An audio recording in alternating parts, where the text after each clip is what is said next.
Hey dads, welcome to Father Friend, a podcast for dads who want to lean in, lead well, and love big. I'm Dr. Mike Ayers. It was the kind of fishing trip you'd dream about. Salmon were practically leaping onto the hooks of four men who had flown into a remote Alaskan bay. They had hit the jackpot, fish after fish, all day long. The next morning, they loaded their gear into a seaplane for what they assumed would be a routine takeoff. But as the pilot accelerated, he noticed something was off. One of the pontoons had filled with water. Just moments after lifting into the air, the weight caused the plane to pull into a dangerous turn and crash into the cold Alaskan sea. Now they were in serious trouble, far from shore, fighting against freezing currents. Two of the men managed to swim with all their might and make it to the shore, exhausted but alive. The other two were Dr. Phil Littleford and his 12-year-old son, Mark. They were both decent swimmers, but Mark, just a boy, wasn't physically strong enough to overcome the power of the current, no matter how hard he tried. When the other two men finally made it to shore, absolutely exhausted, they turned around and saw a sight that would mark them for the rest of their lives. Dr. Littleford, fully capable of saving himself, chose rather to stay with his son, who couldn't make it because of the current. Worn down and out of strength, the father made the only choice left to him. He held his son close, and together they drifted into the open sea, disappearing and dying in each other's arms. That's a true story, recorded in Pat Morley's book, Man in the Mirror. Greater love has no man than this. Now, I'm not ashamed to admit, I got choked up the first time I read that story. I'd like to think that I'd make the same decision as that father did. I bet you would too. Not because we're heroes, not because we have some special dispensation of courage, but because of that thing inside us all, a father's heart. That irrational, sacrificial, overwhelming love that God wires into men when they become dads. Most of us would die for our kids, no question. But today, I want to call you to something equally as heroic, and maybe even more sacred.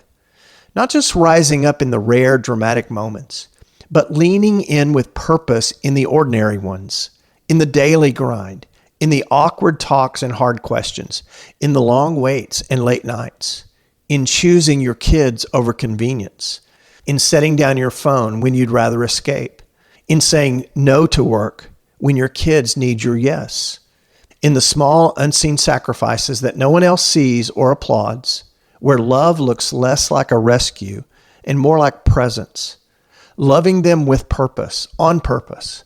That's what this episode is about. So let's talk today about fatherhood on purpose. First, I want to describe the power of purpose, why it matters so much. Then I want to suggest exactly what purpose you should set before yourself as a dad. Because if you don't lead your fatherhood with purpose, you'll drift through it by accident. You'll react randomly rather than respond purposefully. You'll survive the days instead of shaping the years. And I want to call you to something better. I want to call you to set a vision in your heart now, one that you chase with focus and grit. Not just hoping things will turn out, not just making it up as you go, so that by the time your kids reach young adulthood, you won't wonder if you gave them your best. You'll know it. You'll have become the father they needed all along, and your journey will be personally fulfilling without regret. So wherever you are today, no matter the age of your kids, it's not too late to choose the right direction. Here's truth number one for today's episode. The most impactful fatherhood is deliberate, not accidental. Now, we intuitively understand that to be true. Imagine a man building a house without a blueprint. He's got all the tools, all the materials, a lot of motivation, but no plan. He just starts hammering boards together, eyeballing measurements, laying bricks wherever they seem to fit. It's absurd, right? But here's the question. Would you trust that house to stand through a storm? Of course not. Even well-intentioned effort without purpose isn't enough. Passion without direction will only get you so far. But that's exactly how a lot of men approach fatherhood. They plan carefully in education, in finances, in career, and then they wing it in fatherhood. I mean, we love our kids. We're working hard. We're trying. But have we stepped back to look at the big picture? We haven't asked, what am I building here after all? What's the goal? Here's truth number two. Before dads can find their way, they must first discover their why. They must decide what is their purpose as a dad. Because before you figure out what to do as a dad, you got to figure out why you're doing it in the first place. The most important and decisive action to take as a father is to clearly understand your purpose as a dad. Let me repeat that. The most important and decisive action to take as a father is to clearly understand your purpose as a dad. Now, researchers tell us that there are at least 3 major benefits to a well-defined purpose, no matter what area you're applying purpose to. First of all, a well-defined purpose reduces frustration. When we don't know the reason why we're giving energy, effort, and sacrifice, we can grow weary and dissatisfied. Purpose helps us remember the noble cause for which we're fighting and brings motivation to all our work toward it. At your toughest and most frustrating moments, at your quitting points, your purpose will be the one thing that will empower you to stay in the fight and to overcome in order to get to the finish line.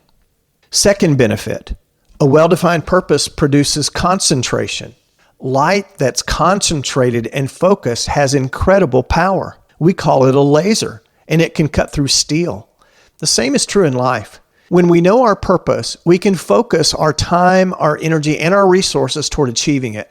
We stop scattering ourselves across 100 random things and start aligning our efforts toward what matters most. Listen, busyness is not the same as effectiveness. You can be busy all day long and accomplish nothing that matters. Only when your life is aimed at a clear goal do your efforts become efficient and effective. Even the challenges you face get reinterpreted, not as distractions, but as part of the path toward the goal. And here's the third benefit of purpose. A well-defined purpose provides for evaluation. There's one easy justification for living without purpose. No purpose means no accountability. But once you set a purpose and you keep it before you, it becomes a built-in measure for accountability, like a GPS that gets you back on the right road. The question will always be, am I moving toward this purpose? If the answer is yes, we celebrate and keep going. If the answer is no, we recalibrate and get back on track. Purpose by design helps us to know what to pursue and by default, what to eliminate. It helps us to recognize what's our business and what's none of our business. It clarifies where to invest our time, energy, resources, and just as importantly, what to walk away from.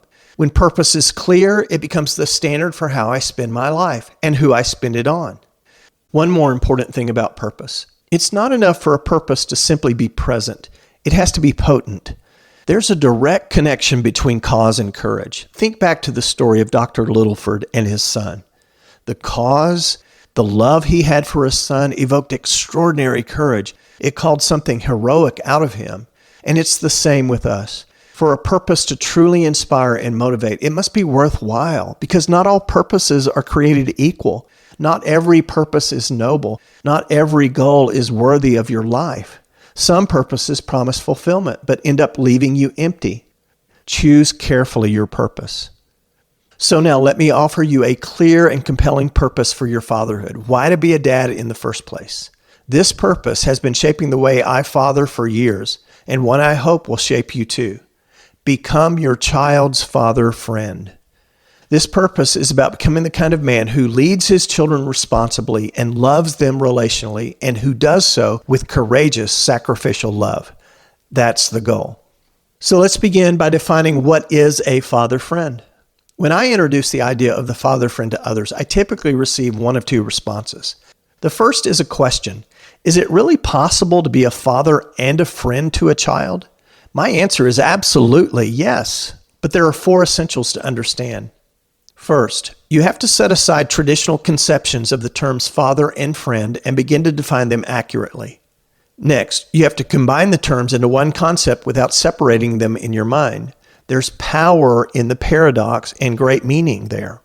You have to embrace the fact that being a father friend is not something that happens overnight. Good fathering is a marathon, not a sprint. It means a process of becoming something with your children and growing yourself. It takes time. It's not instant. And finally, you have to grasp that being your child's father friend looks different at different phases of fatherhood. Your actions and attitudes as a dad in the early years should be distinctly different than when your kids are in high school or college. In fact, in the father-friend model that I'm going to share with you next week, you will learn that you harm your children and undermine your relationship with them if you don't understand the key beliefs and behaviors you must embrace at different phases of fathering. So yes, you can be a father and friend to your children, but you must accurately define what the terms mean, conceptually combine the words, engage in a long-range process to see it come about, and learn how the concept applies at different stages of fatherhood. The second response I get when I talk to men about the father-friend relationship is a strong assertion. Dads will say to me, I'm not interested in trying to be my child's friend. I'm their father, not their friend. Now, I understand the heart of that sentiment. I'm not asking you to simply be their friend. I'm asking you to be their father friend. I'll explain more about that in just a moment. Often statements like these are in response to seeing other fathers acting exclusively to be their child's buddy and friend. These frustrated onlookers witness kids in the world who are father deprived in that they have dads who are spineless when it comes to leading them. They see dads obsessed with their children liking them, but not at all concerned with their children respecting them. Their children lack regard for others and the ability to control themselves. They blatantly disobey their parents and others in authority, throw fits, act inappropriately in public, destroy and steal property, etc., while observers shake their heads and say, why doesn't that child's father do something? I understand. When I see such things, I have those thoughts myself. Yet the concepts of the dad as father and the dad as friend are not mutually exclusive. Let's be smart. Remember, this resource is for thinking dads. You've got to embrace the paradox of the father-friend concept by understanding first that the experience of being a father who's a friend and a friend who's a father is absolutely possible. Both concepts inform and empower the other. If we define the terms accurately, the paradox is resolved. A father, after all, is a person who is more than an authority figure who generates an income for a family's food and shelter. The concept means one who influences and directs his children as protector, provider, and guide. As fathers, we're to lead our children, but it's not leadership void of compassion, sacrifice, or service. Fathers are authority figures, but if the relationship to their children is relegated only to title and authority over them, then dads are not fulfilling the great opportunity they have to impact their children through their role. They're not leading them, but seeking to control them. This is not being a father in the proper sense of the term. Likewise, a friend is a person who supports you through thick and thin, one who is a companion and confidant. But also, a true friend, the right kind of friend, speaks truth to you even when you don't want to hear it. He or she loves you, but at the same time does not enable your bad behaviors and rotten attitudes. Friends don't just accept you as you are, they help you become better than you are. So, when we connect these two words together, we find a concept in father-friend that informs what being a dad is all about. One that provides a balance between authority and affection, leading and loving, correction and compassion. This explanation I offer really shouldn't even be necessary. In fact, I would say that a friend is not a friend who doesn't correct us when we need it. I would also argue that a father is not a father who only bosses his children. Those are perversions of the concepts and narrow ways of understanding them, not the highest meanings of these two beautiful words. Here's one more response I offer to these frustrated dads who want fathers to step up and lead. Just as there is a deficit of fathers acting responsibly as they should, there is also a deficit of dads acting relationally toward their children. That is, we need more dads to serve as an advocate, confidant, and mentor of their children. Emotionally distant fathers may also inflict significant harm. So, the calling of this resource is to do both. The father-friend paradox is not a problem to solve, but a tension to manage. This means that we need the kind of mature thinking that defies an either-or mindset and embraces the both-and. Our challenge, however, is that we are all inclined to do one at the exclusion of the other. Here's why. Truth number 3. As dads, we tend to give our children what we're comfortable giving rather than what they need. A few years ago, I was speaking to a mom and dad about their 17-year-old teenage son. They were concerned about his grades, his unkept room, him staying up gaming until 2 a.m, and then being late for school almost every day because they could not get him out of bed. The mom, not the dad, also mentioned the blatant disrespect their son was showing to them. This kid was given a car and regularly given money by his parents, and he didn't have a job. The dad said, "My father was harsh, demeaning, and controlling, so we feel it's best just to let our son find his own way." Now, I got the distinct feeling that his wife did not agree with him on that approach. Now, of course, unrestrained anger as a parent is never good, and trying to control a teenager is a difficult thing to do. My point is that many of us dads are motivated by other factors than what our kids actually need.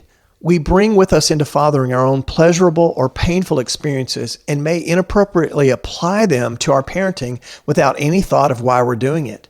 I think there are all kinds of options open to these frustrated parents in helping their 17-year-old son. But this father had predetermined to remove from his choices the option of holding his son accountable, the exact thing this boy needed. Why did he withhold? Likely because of fear. Fear of confrontation or fear of being rejected by his son. Or, as it seems to me, fear within this man that he might become like his own father. In truth, his actions as a dad were not really about what was best for his son. They were about this man's relationship to his own father. He, in essence, made a silent vow that he would never do what his father did, even if it meant avoiding something that his son desperately needed.